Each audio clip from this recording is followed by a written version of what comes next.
a fantastic sight this is. How brilliant to see so many people. A little while ago, I attended a demonstration outside Belmarsh Prison. I don't know how many of you have been there, but it is a thoroughly miserable place from the outside. And the wind howled and the rain came down, and perhaps there were 30 of us there protesting about Julian Assange's incarceration.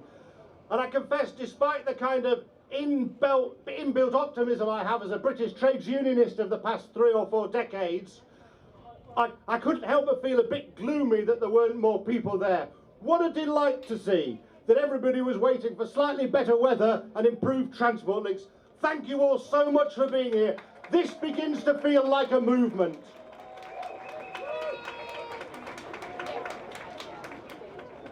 I'm here today representing the National Union of Journalists in Britain and Ireland and the International Federation of Journalists, which represents 600,000 journalists from around the world.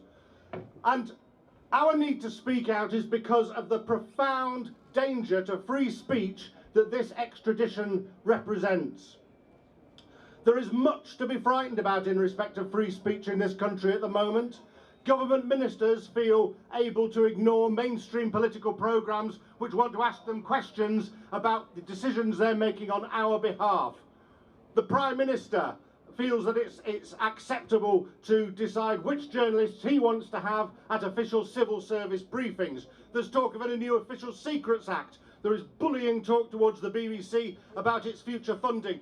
But at the pinnacle of these threats to free speech is the threat to extradite Julian Assange to the United States of America, where he might serve 175 years in prison for publishing the truth.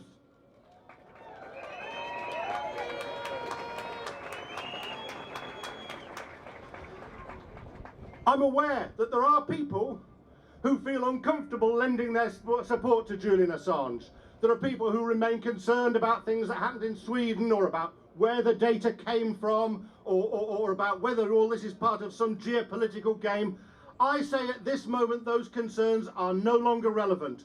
All that matters is the risk that a foreign power could snatch somebody from this country and subject them to a legal system that has within its provisions that are more like those of a medieval state than a modern state.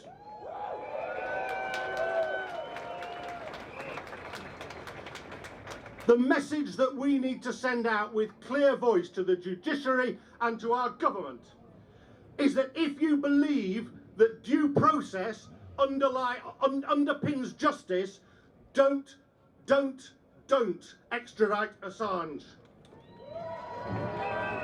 If you believe that we have a right to know about military actions undertaken in our name, don't extradite Assange.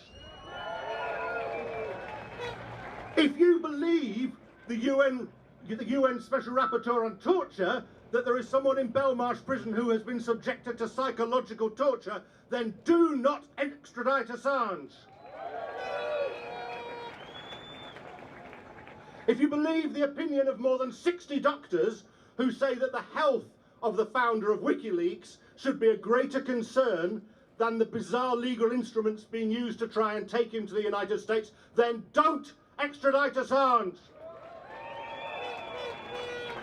And if you believe that a judicial snatch squad is an anathema to free expression and a free press, then don't extradite Assange.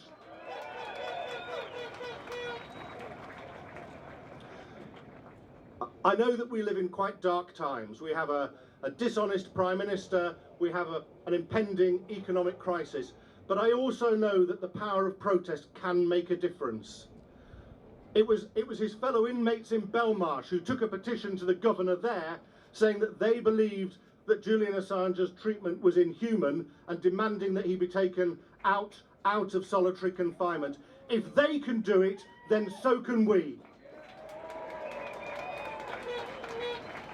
Keep up the pressure, keep up the protests, and if we do, justice will prevail.